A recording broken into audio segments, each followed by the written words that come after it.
what shit. My up, bad. everybody? What's up, everybody? We back yet again, another episode of the best damn W show. What the fuck was that, bro? Uh, that one got that one got thrown in there early. Told you I'd be working. I'd be working. But yet again, thank you all for pulling up and joining us and rocking with us. Of course, as always, got my good sister Lo.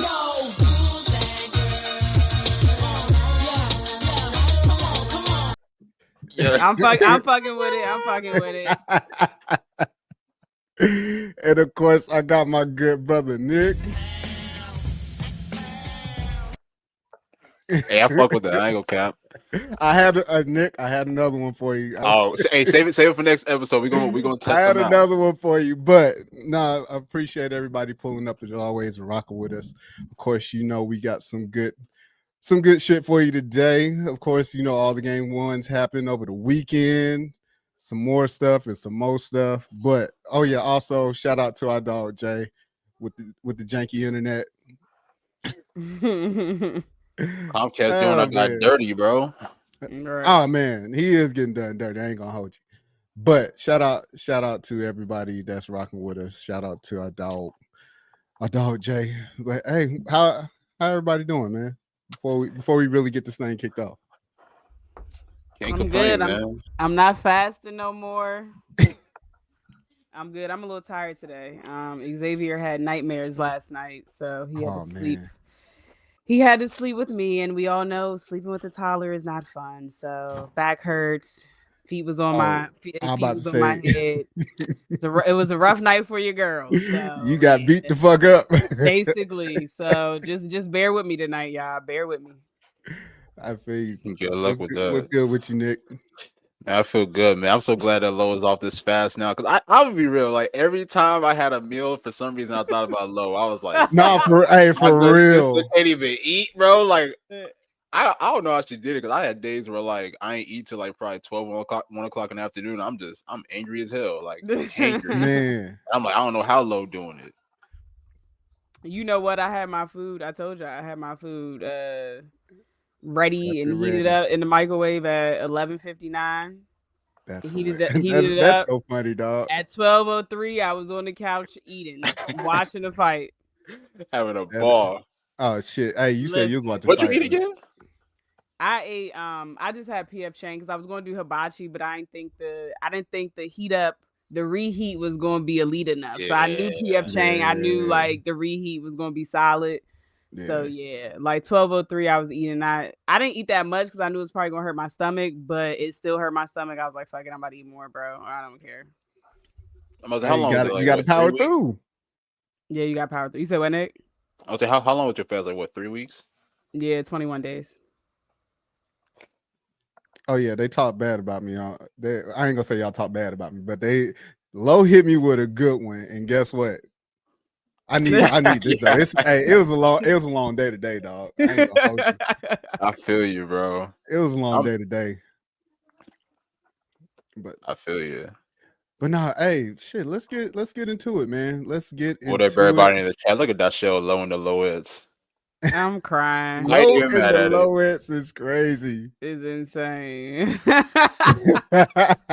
I'll be the background singer. Why not? I'll be a background dancer. That's all I got for you. I'm crying.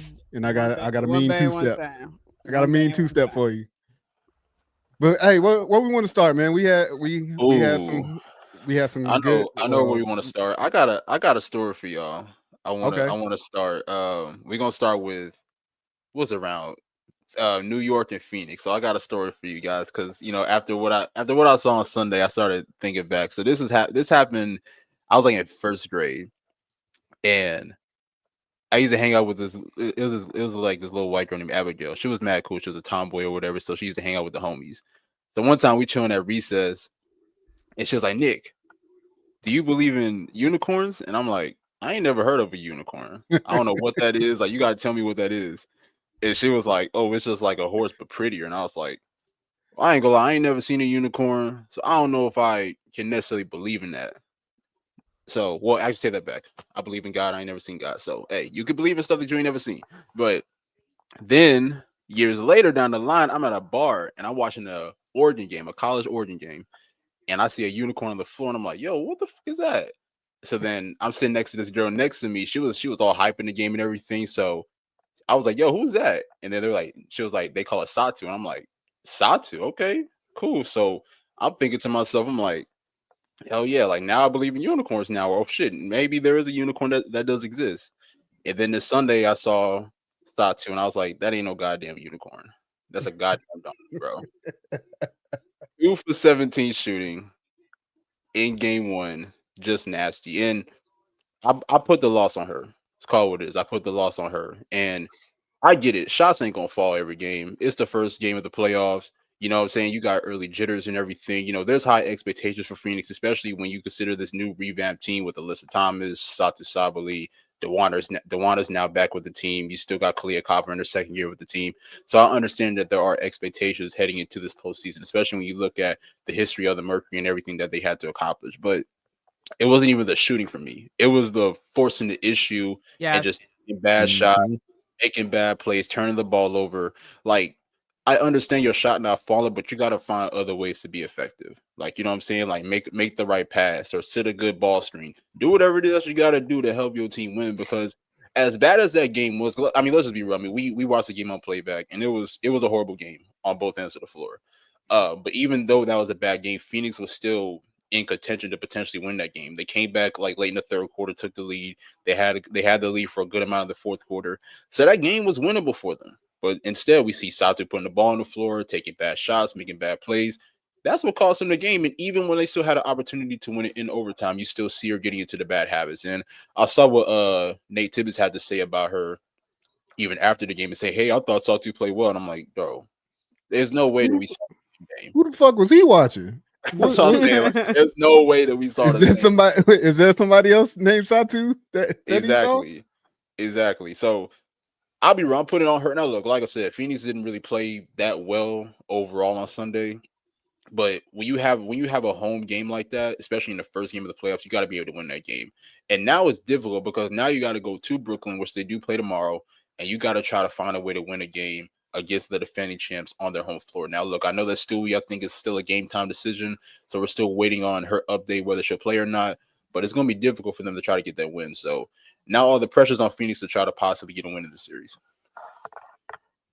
Yeah, I agree. I personally think that this was the best game on Sunday, but not because it was elite hoops, because we saw how sloppy they were with the ball and flat out just bad offense on both sides, like from the Liberty and from Phoenix. But it was competitive and back and forth throughout the game. The Liberty outscored Phoenix 11-4 in the overtime period. But like before we get to the overtime, we just have to talk about just the game in totality. And I think that New York is extremely lucky to be heading back home with a 1-game advantage. They were literally trying their hardest to lose the game and still somehow was able to come out victorious. They turned the ball over 20 times, y'all. 20 times and still won the game. The Mercury had 15 points off of their turnovers and somehow still lost. Phoenix also outscored the Liberty's bench 21-2. The Liberty's bench scored 2 American points and they still somehow won the game. Phoenix was better in terms of fast break points, 20-11. And so with all that said, it's hard to win games when you live and die by the 3. They shot the most attempts from long distance during the regular season, 11 per game. And in the game yesterday, they shot a measly 23% from long distance. And again, like Nick kind of said, Satu shooting 10% from long distance is nasty. And then you have 10 attempts. So you're shooting 10% and 10 attempts. Nasty. And then from the field, you're only shooting 11%. And again, shooters are going to shoot the ball. That's not the issue here. The issue is when your shot's not falling, go to the cup. Draw a foul so that you can see the ball go in at the free throw line. If that's not working, insert yourself in other areas of the game. Pass the ball to your teammates. Go out and rebound the ball. Like, it's so many other aspects of basketball that you can affect without just scoring the basketball, and she just wasn't doing that. Like, she was taking ill-advised shots. It was some piss poor basketball. Like, It was disgusting to watch. I don't know what pissed me off more. Her and her shot selection or JJ camping out at the 3-point line. Yes. Like I was gonna get into that. Yep. I truly just don't know which one was more sickening to watch. And from a New York standpoint, for me, I think the turning point for them was they played better defense in the overtime period. They had the Mercury's offense very stagnant. They were off balance. They had literally no scoring. And I think we also have to shout out just how big Natasha Cloud was in this game. I think she was sending a clear message to her former team, like, y'all shipped me to Connecticut after I recruited for this team over the summer. You know what I'm saying? And so without her, they would have lost the game. She had 23 points, 5 assists. And I think in order for the Mercury to just have a chance at even extending this to a 3-game, series, is they have to shoot the ball better. When they knock down threes, it helps their offense be more fluid. They have to rebound the ball better. Like, New York isn't really known for being a good rebounding team, whereas Phoenix is known for being a decent rebounding team. They were third during the regular season. You can shout out to Natasha Mack, and second in overall offensive rebounds. We know how elite she is in terms of getting offensive rebounds, but got to rebound the ball better. They literally got out rebounded, I think, 48-31. That's terrible when New York is not known. Like, you know what I'm saying? When New York is not known for being a good rebounding team. Like, and also, by the way, not to cut you off, but Natasha Mack only played 19 minutes in game 1. Right. Which is crazy. Right. And JJ took 7 shot attempts. It's not enough. Like, it's just it's really not enough. And especially when it's not enough. Especially when Nate is so against playing someone that's her size and Kalani Brown at 6'7", 6'8". You know what I'm saying? So New York JJ has to shoot more. They have to protect the ball. They need less turnovers, and they have to continue to rebound the way that they did. And I think JJ has to step up whether Stewie is playing or not tomorrow, to be honest with you, because I know it's a game time decision. What do you think both teams need to do, Nick, in order to kind of get the W tomorrow? JJ got to get down low, dog. Jesus Christ. And I think, honestly, I mean, just to piggyback off of that, like, I think that's my biggest concern with New York is, like, they really rely on the 3-ball. Like, I think I didn't really realize it until game 1. Like, they really thrive off of shooting threes. And that's the case when you got your big spotting up on the wing or in the corner, which is just absolutely insane to me. Like, how do you have 2 terrific post players like that in Brianna Stewart and Jonquel Jones? Both of them are MVPs. Both of them are finals MVPs. And you're not using their versatility as far as scoring inside, being able to step out and knock down a 17-footer, just do a little bit of everything that they could possibly do as far as showing their versatility. So that's what I would want to see more of. I would hope that New York doesn't shoot the same way that they did shoot in game 1. Obviously, you're going to be back on your home floor. I just want to see more consistency on offense, honestly. I mean, not just as far as the 3-point line from New York, but just also being able to show the all-around game, because when this team is at their best, they're a very talented team, especially on the offensive end. I mean, you look at all the talents that they do have. And as far as for Phoenix, like, you got to rebound the basketball, you got to shoot better, you got to make better decisions. And it just doesn't make sense to me why Nate doesn't want to play as bigs, because you're going up against a team with crazy size. Like, you're going up against JJ, you're going up against Stewie, you're going up against Emma Mieseman. Like, you are going up against a team that has tremendous size, and that's why y'all got out rebounded. Like, when Natasha Mack is only playing 19 minutes and she's your best rebounder, that's a problem. And we saw that even whenever we had watched on playback, how New York was thriving off of getting the offensive rebounds in those second chance possessions. And that's something that Phoenix is going to have to clear up. Like, I get it. I know that AT can play your 5, and I'll give her credit. I think defensively she did a really good job as far as defending Stewie. You really using her physicality. But when New York has such size and versatility, you got to be able to play your bigs, honestly. So I would love to see a little bit more as far as, playing their size, but then also make shots too. The same thing from New York side. Like, I know that we talked about Sata, but even Monique Okoa-Connie, I think she shot like 2 of 11 in the in game 1. Yeah, she definitely has to play better. I'm not sure what Kalia Copper shot, but I know that she can play a lot better as well. So I think both teams just have to be more efficient on offense as far as really finding quality shots and really just knocking them down. It's going to be big for New York as far as when it comes to Stewie and her injury. She had her MRI today, but of course they're still uncertain if she's gonna go. And looking at that again, JJ, JJ gotta step up. Like it's really to me, it's really going to the spotlight's going to be on her. Um, can we get another game out of Natasha Cloud like that? Maybe, maybe not. That to me, that's a coin flip. I think so. I mean, and and when you now that you mention it, yeah, in this in like low highlighted, it's because she's playing her former team, so she has that motivation to go out there and kill. So, but I of course again I'm looking at JJ on when it comes to game 2 and what you gonna do? Are you gonna continue to stay behind the 3-point line, or are you going to be versatile enough to work inside? And I'm like, no one's not telling you to shoot the 3, but also it's like shooting the 3 is not the only thing that you need to be doing. Like you at this point, you need to be doing everything, getting down, working the block, getting those rebounds. Granted, she had what, 12 rebounds? Yeah, you had 12 rebounds, but again, your scoring was abysmal. So JJ has to step it up. I think outside of that, just real quick though, like who do y'all put that more on as far as JJ just really spotting up? Is that more on her, or do y'all think that's more on like Sandy and like the system that she's trying to run on offense? Yes. Yes. So here's why I say that. Here's why I say that. I say yes because that may be part of Sandy's game plan, but as a player, when you're not doing enough on the court. So at some point, it's like, all right, I have to go do something else other than stand behind this fucking 3-point line and wait for the ball to swing around.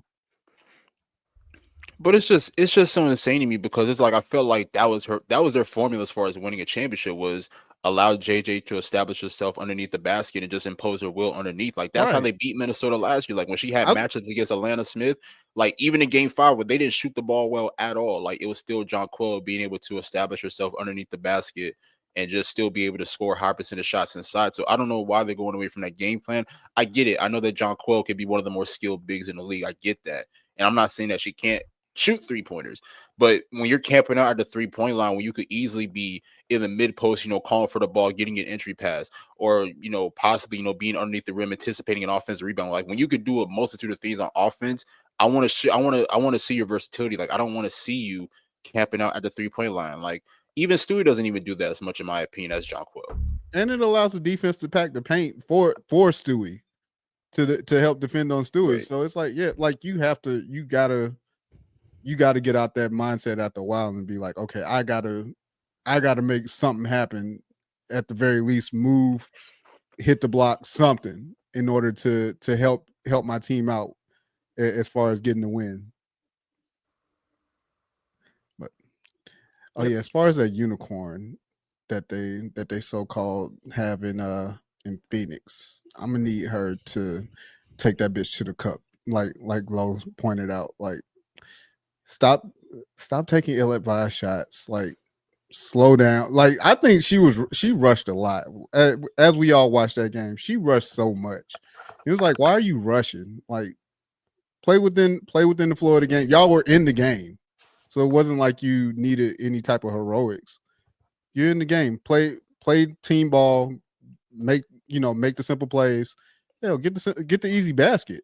But it's like, I also think an issue is that I don't even know if Sats is really an off-ball player like that. So like she has to have the ball in her hands to be effective. Like that's why I really question like how her and AT, and like I give them credit because they have had success throughout this season playing together on the floor, but like Sato has never been a player to me that's really effective off ball. I'm not saying that she can't play it, but she's definitely at her best, when she's able to control the rock and really make plays. But the same thing with Alyssa Thomas as well. And Alyssa Thomas is the MVP of this team. So how do you find a way to make them coexist in the playoffs to where, Sato could still be effective even with playing next to AT and also, being able to be effective off the ball. Yeah. They got things to figure out, and they got a short amount of time to do it. So, shout out to AT. AT was doing AT things, but that baseline pass to Kai Oh yeah, that shit was that shit was nice. slick. That shit was That was slick. nice. But that's why AT's AT. We got anything Also, else? put the ball in Kai's hands more too. Yeah. I want to see her go off offensively. Any last words for Phoenix and New York? Nope. A little bit quiet as a mouse in this one. For real. I mean, I said everything I had to say. Yeah, right. Where we want to take this flight to next? Who else did we have on? We got Vegas. We got Vegas. We got Atlanta. We got Minnesota. Where we taking this plane? Vegas. Let's talk Vegas. Let's head out to Vegas. Of course, Vegas dominated Seattle. Asia did Asia things. And this is what 17 in a row going into coming from the regular season. So yeah, this train keeps on moving, man. And I don't see this motherfucker stopping. At least not this series. I don't see this motherfucker stopping. Yeah, I mean, I to the finals. Yeah, I tweeted it. I tweeted in the first half. I said the Aces are going back to the finals. I mean, they're just clicking on all cylinders at the right time. And I know it was a rough in the beginning of the season for fans and even the players, but they are clicking at the right time. And the first thing that I noticed was just their scrappy defense from tip-off. Within the first 5 minutes of the game, you could just see the defensive energy was different. Players in the passing lane getting their hands on the ball, generating turnovers, which led to, easy transition buckets. And I think from a defensive presence standpoint, people keep talking about Asia's teammates helping her out more now to lead them to that 17-game win streak, which is true. But I think it really all started on the defensive end. They were absolute garbage defensively in the beginning of the year, and they've turned it around. They're communicating more. They're not late on switches. They are just playing collectively better defense, and I think that ignites the offense for them. In the first 2 quarters alone, the Aces held Seattle to 25 total points. Like 12, they scored 12 points in the first quarter and then 13 points in the second quarter. That is incredible defense. That's incredible defense. And then the Aces also were able to generate a lot of turnovers from, getting turnovers from Seattle, leading to 21 points off of turnovers. I think, we're talking about how stellar their defense was, but offensively, they were on a heater. They were shooting lights out, shot 50% from the field and 48% from long distance. It's hard to beat a team when they're shooting damn near 50% from the field and damn near 50% from long distance. And of course, we know she was 1 point away from another 30 piece, shooting 55% from the field. But I wanted to talk about Alyssa Smith and just her impact on the Aces. 11 points, 9 boards, almost a double-double. And I was one of the ones that said that she would be good with the Aces, but I didn't think it moved the needle. I thought it only moved the needle marginally. I still do not think the 17-game win streak is solely because of her, but I think she is a part of the reason that they're winning. Collectively, everyone is just playing better. Jewel coming off the bench and playing better. Dana Evans giving good minutes. KB being productive in her minutes that she's getting. We see Cheyenne Parker being productive in the small amount of minutes that she's getting as they transition her back into just basketball play. So yes, do I think Alyssa is a huge part of it? Absolutely. But I still don't think that she's, the only reason that they have been better. But a big part of her game on Sunday was just her activity. Like the stat line, even though she almost had a double-double, the stat line doesn't show how impactful she really was to this game. She also gives Asia a break in terms of having to, guard bigger players, the 5 position. She's taking a lot of that beating down there. So I think that Aces fans need to be thanking the Lord Almighty that Alyssa Smith got traded, because it's a whole different team now. Like they're believing, they're playing with confidence, they're playing with fun. And when the Aces play with fun, it's dangerous for a lot of teams out there. What you got about the Aces, Nick? This shit is absolutely crazy. Like just a month or 2 ago, we were questioning if this team was even going to make the playoffs. Yes. Now we're saying that they're going to make the finals and potentially win a championship. This is all within 2 months, not within a season, not within 2 seasons, within a month, 2 month span.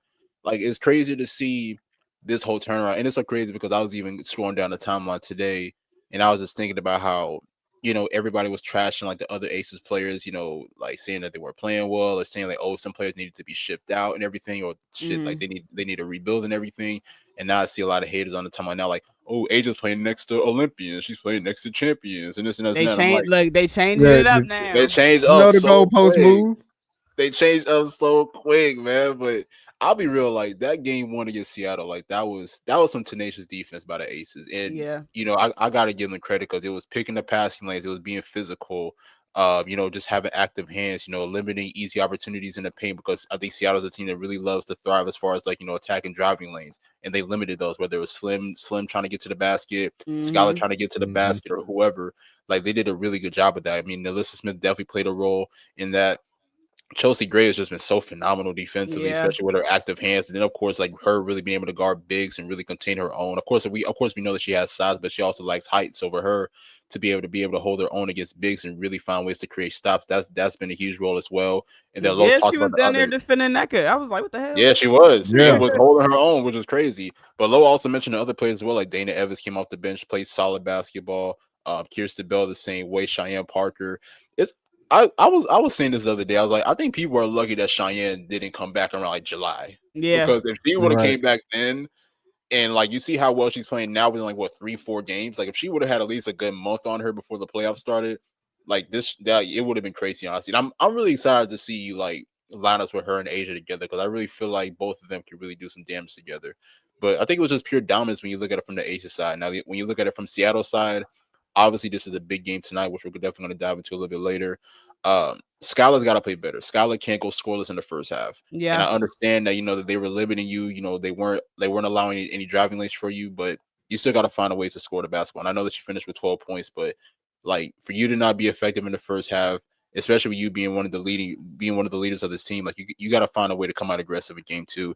Same thing with Brittany Sykes. Same thing with Nneka, Erica Wheeler, other players as well. Like they have to come out fiery in this game, but honestly, if you ask me, I think the Aces are going to take this game again. I think that if you are the Aces, you would rather just go ahead and finish this off now instead of having to come back to Vegas for game 3, get you some good rest, because I don't know the score of the Atlanta-Indiana game, but it looks like that series is probably going to go to 3 games. Yep. So if you can 71-47. Oh shit, 47. Really? Yep, 71-47. Oh, fuck. And they were trying to kill me, talking about, you don't think Atlanta gonna sweep them? I'm like, hell no, they're not gonna sweep them. Atlanta's way too, because we've seen this throughout the season with Atlanta. Exactly. But I mean, I think that could be a huge advantage for the Aces. Like if you could find a way to close this series out tonight, get you some good rest before the next series. I mean, I think that could definitely work in their favor. Yep. Agreed. I mean, like I said, I don't think there's no stopping this train right now, especially when it comes to Seattle. Speaking of Seattle, when Dominique Malonga is pray for that woman. Getting a double-double for your team, and she's outplaying some of your stars, that's a problem. So like y'all said, the stars have to play a lot better. But overall, as far as for Seattle, like they just have to come out firing on all cylinders at this point. Like your back is against the wall, and you have to legit come out swinging. If you come out like you did on Sunday, good night. You might as well go and pack that shit up. Go on ahead and head to the crib, dog. Head to the crib, head to Cancun, wherever you about to go for your break. But to be honest, I ain't gonna lie. Like when I look at Vegas, like for some reason there's just a different hunger with them, and you can see it like obviously within Asia, but then also Jackie as well. That's why I was thinking like, yo, this could be like a great postseason for Jackie, because I mean she closed off the season really well, had a good strong showing in this game 1 as well. So I think to me, like I think Vegas just has a different hunger to them and a different mindset now, especially in these playoffs. Well, everything changed after the All-Star break. Yeah, between the All-Star break and then getting thumped by fucking 53. I wouldn't say after the All-Star break, because they were still struggling after the All-Star break. But after that, it was literally the beginning of August. It's literally just been 1 month. yeah, because they got cooked in the beginning of August. But since they lost to Minnesota, it's like it's literally like they snapped their fingers, like, all right, let's go ahead and lock in. Let's go ahead and lock in, do it. And everything that we had critiqued them on from the beginning of the year of how they were over helping, no active hands, like all that changed. And again, I don't know what was said or who said it, but I'm glad they did, because again, we got the aces that we have been looking for from the jump.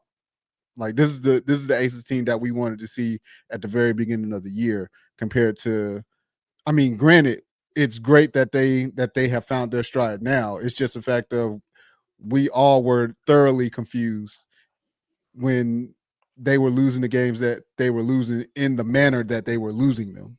Yeah. It's like, all right, somebody has to help Asia out, and here we are. So shout out to the Aces. Shout out. I think Becky should be in candidacy for Coach of the Year. I mean, I know it's already over. Say it again. I was saying, do you think Becky should be a candidate for Coach of the Year at this point? I mean, I know it's already over. I mean, since the season's over, but no. She may get a vote. She may get a vote, but that's interesting.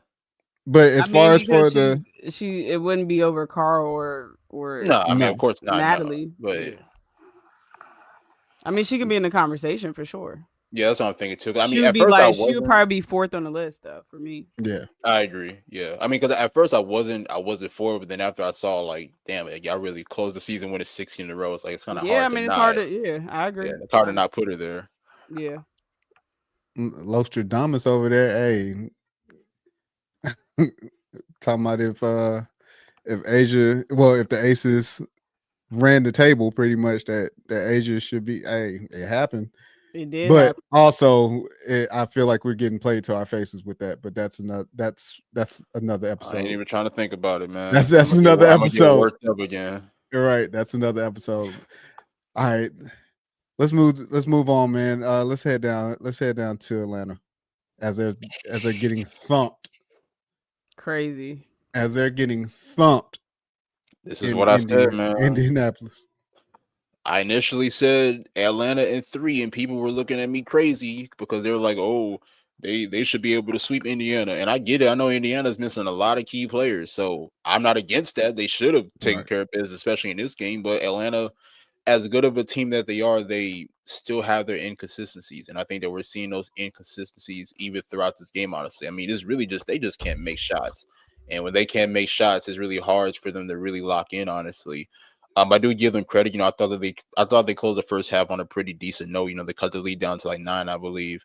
But I mean, obviously, I got to go back and watch the second half. But it just seems like nothing's going in their favor, honestly. And I mean, I do give credit to Indiana because even though Indiana did lose game 1, I actually liked a little bit of what I saw. I just felt like they needed to more so, utilize Aaliyah Boston a little bit more, because for her, I don't even know what she finished with, but I know that she scored like 4 points in the first quarter, didn't score again to like the fourth quarter. You can't have that, especially with how Aaliyah Boston was making plays throughout the game. Like, I mean, obviously making plays for herself, scoring your side, but then also being able to create opportunities, whether it's a backdoor cut to Kelsey Mitchell or an entry pass, or whether it's, I don't know, Natasha Howard or Bree Turner or whoever it is. Like, Aaliyah Boston is that dynamic of a player. Like, I know that Kelsey Mitchell is a dangerous scorer, and I get that, and I know that a lot of people have her in the MVP race, but I knew that Aaliyah Boston was going to have to really be their best player, at least in order for them to really find a way to win. And especially when you're going up against a matchup with Bree Jones, who was another dynamic physical big, if you ask me. I feel like she had to find a way to have an advantage in that matchup. And I gotta go back and watch the game, but at least from what I've seen, I think that she does have the advantage, at least tonight, at least. But with this series going back in game 3, I'm going to pick Atlanta to win. I think Atlanta's going to learn to adjust. Obviously, Carl is going to, look at all the mistakes that they made and, of course, make those adjustments. But, I think it's also a bad sign as well, because the fact that y'all can't close the series on the road, honestly, I mean, especially with y'all having to go face Vegas in the next round, that's going to be tough, honestly, because, I mean, the first 2 games are going to be in Vegas. And if there is a game 5, it's going to be back in Vegas. Hold up. They can't close the game on a depleted team. Like, this team's been depleted all season. And they are giving they gave them fits early in game 1, and then Atlanta got their act right and finally got the business. But to be getting blown out, the score right now is 73-52. And again, you're getting dusted by a team that has been through hell as far as injuries and trying to piece together a team that fought like hell to make it to the playoffs. And this is the performance y'all are giving. Right, that's the thing. You're going against players who hadn't even been with this team a full season. Like Odyssey Sims probably ain't even been with the team for like no more than a month. Nope. Same thing with like Aerial Powers. Like you're going up against those type of players, and y'all can't find a way to win.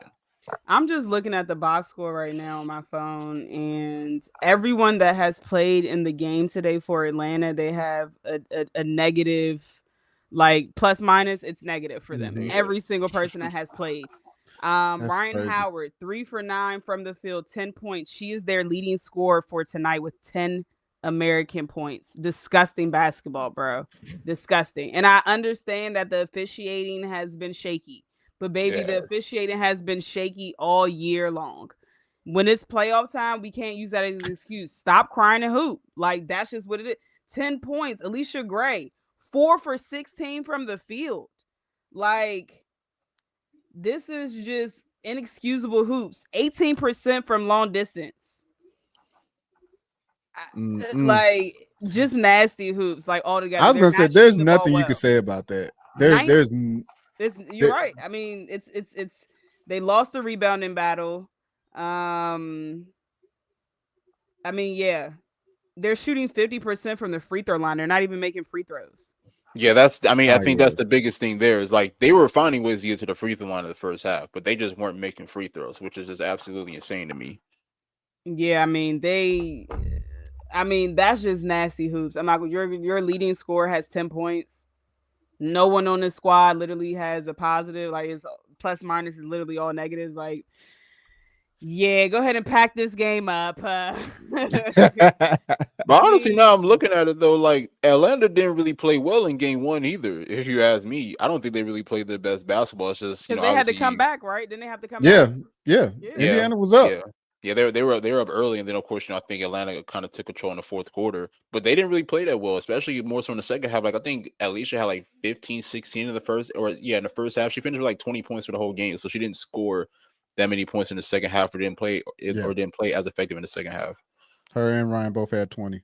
And we've been preaching about it all year. They have not gone off really together. Like it's usually been, I mean, last game, I guess you can say they both had 20 each, but like these are elite scores, like 2 players with the ability to really score the basketball. And I just haven't seen enough of them like collectively together offensively playing well. And I just don't know how this team progresses further if they can't unlock their 2 best players playing well. And if they can't score the ball, give the ball to Bree Jones. No one in the WNBA is stopping her. Like, I don't know how many times I have to say this until I'm black and blue in the face. Like, I don't get it. I understand they like to shoot threes. I get it. Like, I really do. But no one has an answer for Bree Jones. If the shots aren't falling, get her the damn ball. Period. Play inside out. I was going to say everything that Atlanta did in game 1 seems like, and haven't even watched the game, but it just seems like they completely went away from it. So like being able to rebound the ball, being able to move the ball the way that they were in game 1 doesn't seem like it happened in game 2. So whatever, I don't know what the disconnect was. I don't know if it was travel, whatever, but to go from looking the way you did in game 1 to now looking like this in game 2 is unacceptable. Yeah. And I ain't gonna be honest. I mean, I know that I got Atlanta winning this series, but at this point they ain't safe either. It's gonna be honest. No, anything can happen. Because we've seen this Fever team fight. Like they've scratched and clawed their way throughout the entire season. So there's nothing that's going to be any different throughout the playoffs. So yeah, all right, Atlanta, y'all gonna mess around and get got. But also, I mean, that's the thing is like offensively, like they could do a better job as far as finding better quality shots. I mean, this ball movement, you can find ways to, create opportunities for Bree Jones, whether it's, allowing her to establish position in the mid post or the low post and allow her to really score inside, because let's be real. I mean, nobody can stop her when she's really powering her way to the basket. Right. But even you got great players off ball as well. Like, you got Naz Hillman who can create off of backdoors and who can, easily run that slip pick and roll. Like you have players who can create easy opportunities if you allow them to. And I feel like that was part of the reason why they got back into the game in the first half was they were finding ways to get high percentage shots, around the basket. When the shots weren't falling, you find a way to get to the rim. And it's like when you shy away from that, especially when your shot not falling all game, you get blown out like this. Too little, too late of a run for Atlanta, 77-60. So that game's a wrap. I just want to see what Aaliyah Boston had because that was my main. That was my main. So she had 15 and 5, 7 to 12, 7 to 12 from the field. Not a bad game. Kelsey Mitchell. Not a bad game. Still I want not to see her enough touch for it me. more. Still need more. I was gonna say still need more touches. I agree. Like she should be putting up at least 15 shots easy. Minimum. Yeah. Easy. I agree.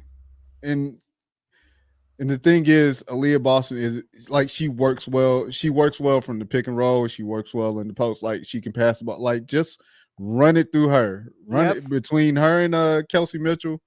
Run it through them, and then let everything else fall in place. I actually would prefer for the ball to primarily be in AB's hands and let her just create. That's what it should be. I mean, she's proven to be able to be a point forward, for lack of better words. Like she's proven to be able to make good decisions with the basketball, whether it's, on the pick and pop, whether it's, she slip into the basket, whether she's at the, high post making a play, like she can do it all. So let her create because we know Kelsey Mitchell, we need her to score, but you don't want the ball to be in her hands too much. Like let her get into her actions and do what she needs to do, but you literally have to run it through AB, and I just don't understand why that's not the case, to be honest. Great.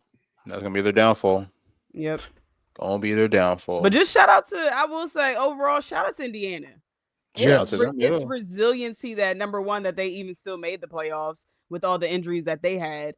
Still a talented team, but when you lose, your point guard, like you're an elite point guard at that level, and then you lose your backup point guard, and then you're bringing different players in throughout the season where you have literally the most starting, like the most changes to a starting lineup in the out of the whole league. Like for them to still be able to get to the playoffs and compete and win a game, like, I mean, to me, that's very impressive. I'm not gonna lie.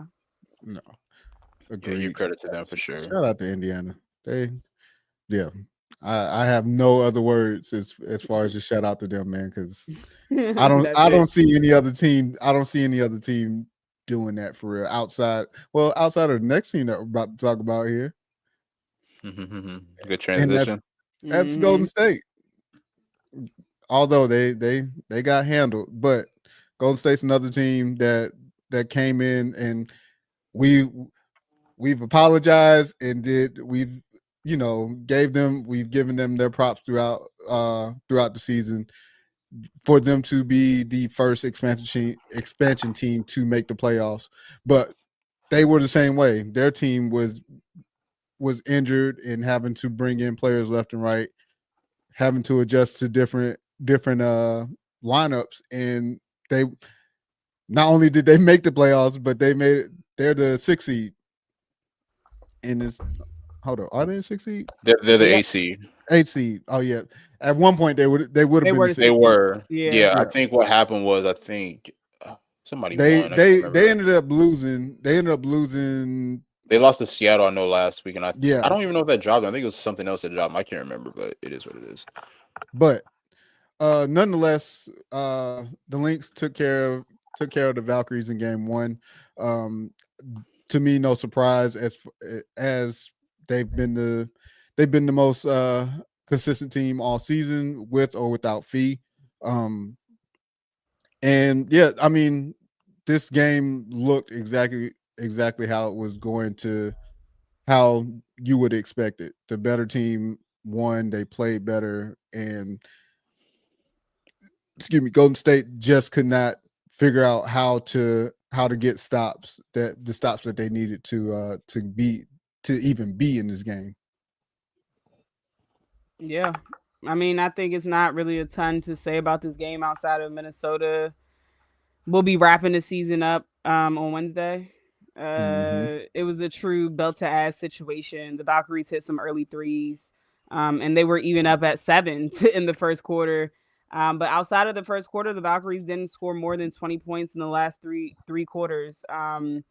I think they're another team, kind of like we said with like Phoenix. They live and die by the three. In fact, they were ranked third in overall 3-point attempts during the regular season, and they were only able to shoot 29% from deep last night. And it's hard to stay in the game and be competitive when you're playing such a good team as Minnesota, especially a team that was ranked number 1 in defensive rating throughout the year.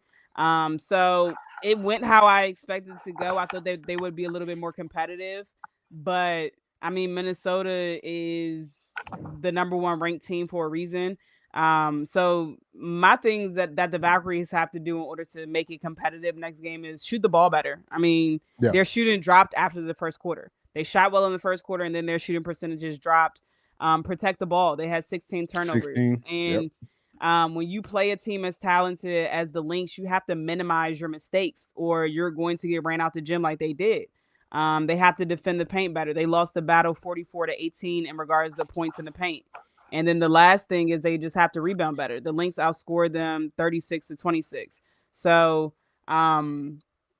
with those things, I think if they're able to clean up a little bit of those things, I think that they can make it competitive. But overall, I mean, I think Minnesota's ending this thing the next game. Yeah, I would love for Golden State to find a way to win, because I feel like I know that this team struggled in game 1, but I feel like they have the right coaching, and I feel like they do have the right team to at least make it competitive with Minnesota. But it would just all come down to how well they adjust defensively. Like, can they stop Minnesota's ball movement? Can they close out on shooters effectively? Like, can they stop backdoor cuts? Like, they have to find a way to really slow down Minnesota on the defensive end, because I'm gonna just be real, offensively, they can't compete with Minnesota. They don't have enough talent, if you ask me. Yeah. And it's unfortunate, because luckily they were able to win the first quarter in game 1. But I really realized how much their offense is really centered around Veronica Burton, because outside of her, nobody else was really making any plays, honestly. It wasn't Janelle Saloon. It wasn't Kate Martin. It wasn't like other players that, that was able to make plays. And obviously, like they're missing like key players like Tip Hayes and others, but like that team is really centered around, Veronica Burton really running the offense as far as like creating opportunities for herself, creating opportunities for others. You don't really have a lot of playmakers out there, really, like other shot creators out there, if you ask me. So I think that also played a role in why they lost the game. But I mean, you still got to give credit to the Valkyries, I mean, for even being in this position. But I just feel like they just don't have enough talent, honestly. But hey, I mean, like this could be a good offseason to possibly regroup. You have an opportunity to be able to acquire another key offensive talent. So, I mean, this could be a great step in the right direction for them. So, we'll see. As you mentioned that, do you think that they're going to be able to actually get like somebody, a name, so to speak, to come to Golden State? That's a good question. I don't know if they're like a free agent attraction yet. I don't know if they're like a destination for like a free agent type. But when you look at what they've been able to do without any star quality players, I mean, yes, we have seen players step up like Veronica Burton, like Kayla Thornton before she got hurt. So, I mean, we have seen players be able to step up and be able to thrive in the role that they were placed in. But I don't know. Like, I think that's the thing as well, is like, would you be able to, or would you be willing to trade any of like, your young assets or any of your like key role players to get a star player? Like, let's say, for instance, like obviously we know Enrique could possibly be on the trade block. Like, could we possibly see him trade for Enrique? Like, are you willing to give up like key role players to get a player like Enrique? Because let's be real, Dallas is going to ask for a good amount, whether it's picks or just even quality role players. So like, are you going to be willing to give up those type of players for an Enrique Kumawale? That's a good question. So I think it's really tricky, honestly. I mean, I think that they can be a destination, but as far as like a trade or anything, I just don't know if they would be willing to like give up like quality assets to get a star player, but who knows? Yeah. I mean, I think they can be a destination for a player that just wants to get paid, for real, to be honest. I mean, because they should have money. So I think that they can attract someone, and them making the playoffs without a quote unquote star player is attractive in its own self. You're selling out. Whoever the face of the franchise will be, they'll be plastered everywhere from a marketing standpoint, so they'll make money off the court as well with endorsements, especially because of just all the energy and everything that's going on, in the arena that they play in, being sold out with 17,000 fans, etc. So whoever does take the keys to this franchise, like, I think that they'll make a ton of money off the court as well, just because of all the great things that are happening for women's basketball, in the Bay Area. I was gonna look up as well. I don't know how many picks they do have. I don't know if they have any first round picks heading into this upcoming draft or not. But I mean, it'll be interesting to see who they protect too in the expansion draft. Yeah. Yeah, that is true. Yeah, I forgot. Damn. And we're gonna have it for 2 teams too. Yep. Shit. Yep. It's gonna be really interesting, but I think as far as this year, like I said, I would love for them to possibly get a win, because I feel like they do have the right coaching and the right players to possibly like find a way to make adjustments defensively. But Minnesota's just too good of a team, honestly, and I think just offensively, Golden State just can't keep up with them. I'm trying to see how many picks. Of course they don't. I ain't gonna lie, they did have picks this past year, but then they traded all of them. Yeah. Whether it was Cheyenne Sellers from Maryland ended up waiving her. Yep, Cheyenne Sellers. Caitlin Chen was a pick, and was it Justy Joyce? So they say she'll be with the team in next year. She's solid though. She's solid. Yeah. She is. I like her. Yeah, I like her game too. She can score the basketball. But overall, I was gonna say, at the same time, like the Valkyries ran through like 50 players. It seems like they've signed and waived like so many players and quality players too. Like at one point, they had Chloe Bibby, who I thought was really solid for them, especially with the way that she was spacing the floor. Right. And I feel like she possibly could have played a huge role. I mean, obviously she's hurt now with Indiana, but she was also playing a good amount of minutes, with them. And I mean, they signed other players as well. Like they had Ariel Powers there for maybe like a couple weeks. I thought that she played really good with them. So I don't know. I mean, it just seems like I don't know exactly what Golden State is doing over there, because like I said, I know that they have been signing players like left and right, like at least during the regular season. But if they could just find a way to just keep their core group together, like whether it's Kayla Thornton, Veronica Burton, Kate Martin, I don't know what Tip Hayes' future may look like with that team, but if they could find a way to figure out what their core is and build around them, that'd be great too. Yeah. No, I thought I'd just ask that question just due to the fact that they're the newest expansion team for the time being that was able to make the playoffs. Like how much would that attract, or how much would a known player would like to go to Golden State and be like, damn, look at it like, damn, I might be able to go over there and make them, get them a step further than what they've gotten to this year. Right. And the reason why I say that is because I feel like that's probably the one piece that they're missing is like a elite scorer. Yeah. Like elite star player who can score the basketball. Yeah. And last but not least, shout out to Veronica Burton for winning Most Improved Player. Well deserved. So congratulations, ma'am. Well deserved. They had Alicia Gray on the list, and I'm like, I don't think Alicia should be in that conversation. I don't mind it. She's having a career year. She is, yeah. I mean, I will put her more than MVP race, which I mean, I'm sure she's going to be in it on the for sure. Regardless. But I saw obviously it was Veronica Burton. They had Azari on there as well. I think they had another player outside of Alicia too. I can't remember, but I mean, shout out to VB. I mean, she had one hell of a year, especially stepping in for them. Absolutely. Yeah, for sure. I agree. Especially because she literally got cut last year, and then up until that point, she was just really known as a defensive player. So for her to add, that offensive game to it and just go from getting cut to starting most of the games in Golden State, like that's super dope. Oh yeah. She's becoming one. She's becoming a top like two-way player in the league. Cooking. And we can end it right there. Let's go ahead and knock out everyone's favorite segment. Yeah, because we missed the first quarter, so let's wrap this up. We are. I'm like looking back and forth. I'm like, shit. Right. We'll go ahead and kick this off and get it done real quick.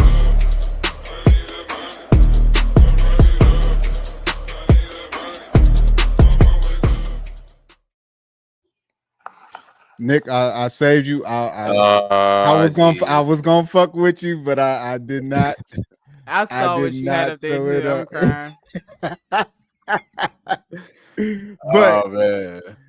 But of course, this is before the Felicia.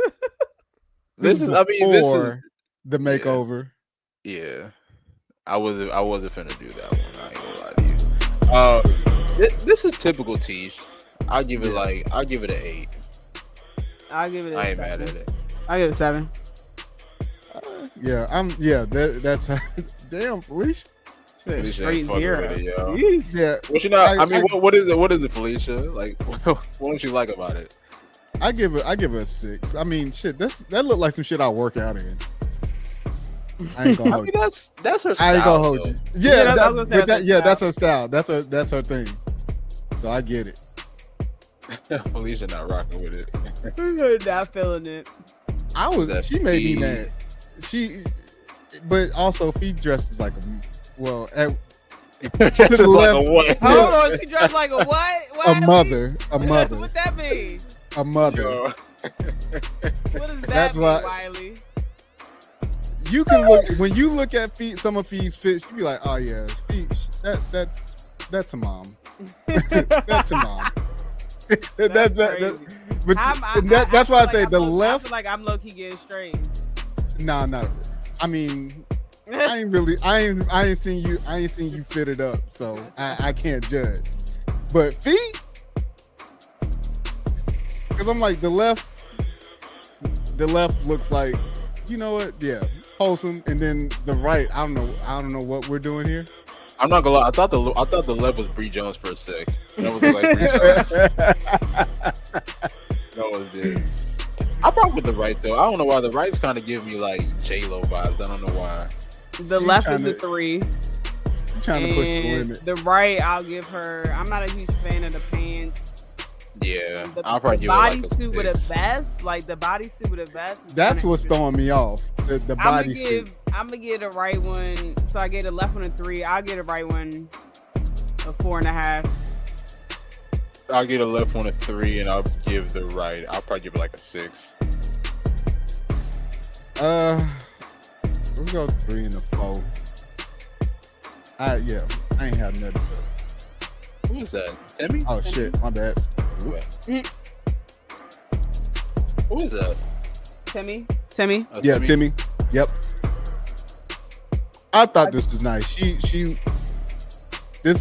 I like the look. I give her a solid 8. I'll give it a 7. I'll give her a 7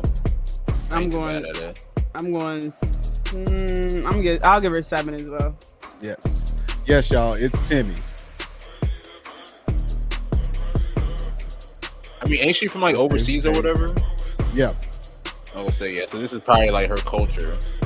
Damn, Felicia is hard on. Hey, she hard on him. Hey, I ain't gonna hold you. This one to the right. Whoever drew this, shout out to y'all. I had to get. Yeah, that's fire. I ain't even gonna hold you. But as far as the cowboy fit, I'm not necessarily mad at it. I'm not mad at the fit. As far as for Lish and Ryan, I give him a solid 7. And I'll give them both a 5. I ain't really with the cowboy fit. I'm over the cowboy shit. I hate it. Y'all ain't fucking with the boots on the ground no more. No.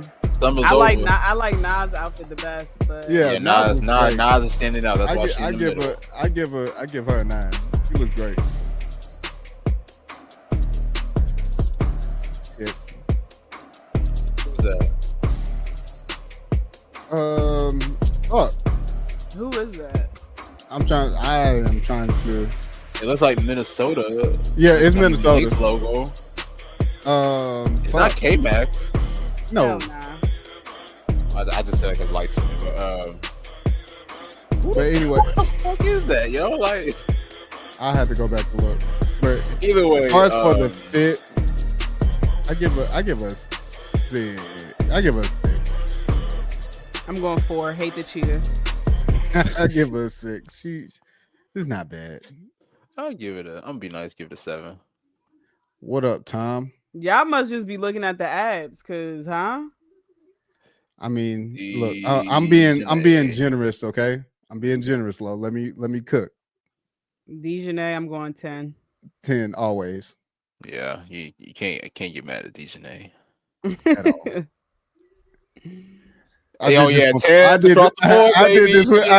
this one for you, Nick. This one's for you, buddy.